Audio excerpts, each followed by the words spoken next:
Assalamualaikum warahmatullahi wabarakatuh.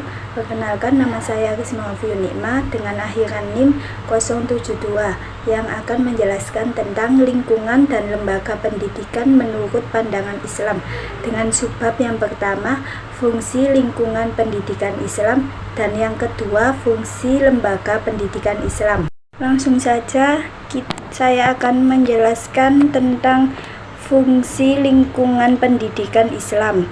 Majid Andayani 24 mengemukakan 7 fungsi dalam pendidikan Islam. Ketujuh fungsi itu adalah pengembangan, penanaman nilai, penyesuaian mental, perbaikan, pencegahan, pengajaran, dan penyaluran.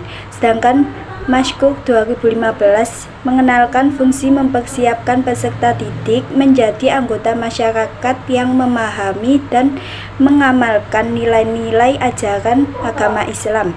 Nilai-nilai tersebut relatif tetap atas pola-pola tingkah laku, peranan-peranan, dan relasi-relasi yang terarah dalam mengikat individu yang mempunyai otoritas formal dan sanksi hukum, guna tercapainya kebutuhan-kebutuhan dasar. Materi selanjutnya yaitu fungsi lembaga pendidikan Islam.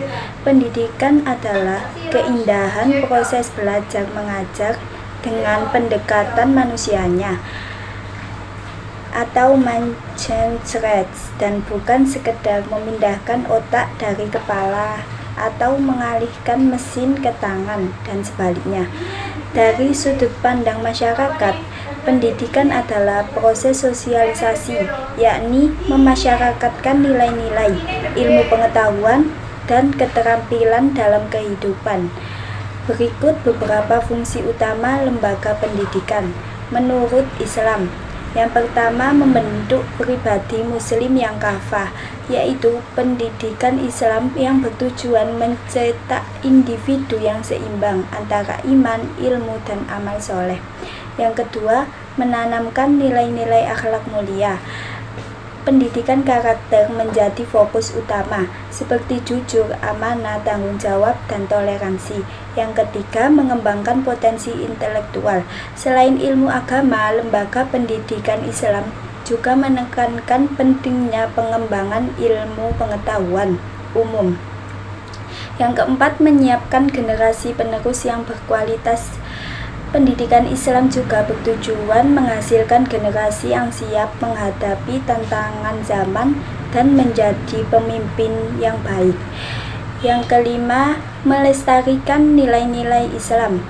Lembaga pendidikan berperan dalam menjaga dan mengembangkan ajaran Islam agar tetap relevan dengan perkembangan zaman.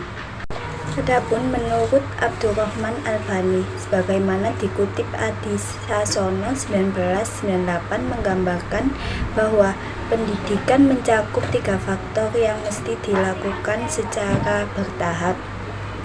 Yang pertama, menjaga dan memelihara anak. Kemudian yang kedua, mengembangkan potensi dan bakat anak sesuai dengan minat atau bakatnya masing-masing. Yang ketiga, mengarahkan potensi dan bakat anak agar mencapai masyarakat dan kesempurnaan.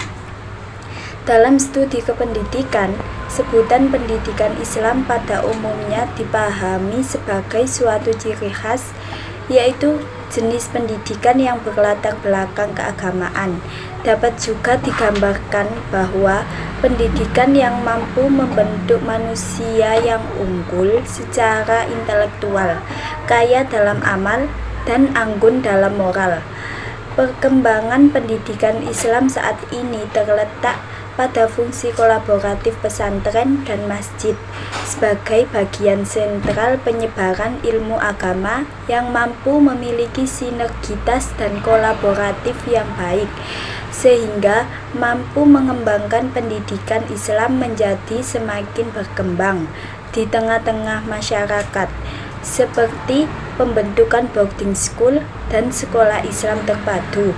Hal tersebut menjadikan salah satu daya tarik pendidikan Islam di zaman sekarang. Sekian dari saya, kurang lebihnya mohon maaf apabila ada salah kata. Wassalamualaikum warahmatullahi wabarakatuh.